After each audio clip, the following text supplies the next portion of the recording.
কেমন হবে যদি 59 টাকার মিষ্টি বক্স থেকে পাওয়া যায় আইফোন 15 কিংবা দামি কোনো প্রোডাক্ট।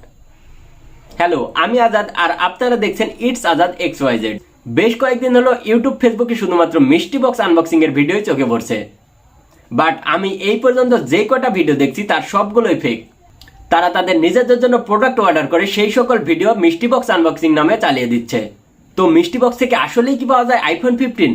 তো সেটাই দেখার জন্য আমি দারাজ থেকে মোট 10টা মিষ্টি বক্স অর্ডার করছি, যার এক একটা প্রাইস পড়ছে 128 টাকা।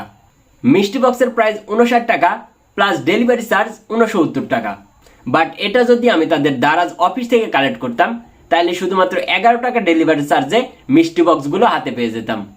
বাট দুর্ভাগ্যবশত দারাজ অফিস আমার বাসা থেকে প্রায় 50 কিলো দূরে। কোনো উপায় না পেয়ে আমি মিষ্টি বক্সগুলো হোম ডেলিভারি নিয়েছি, যার এক একটা প্রাইস পড়ছে 128 টাকা। তো চলো এখন দেখা যাক 128 টাকার মিষ্টি বক্স কিনে আমি ঠকলাম নাকি জিতলাম।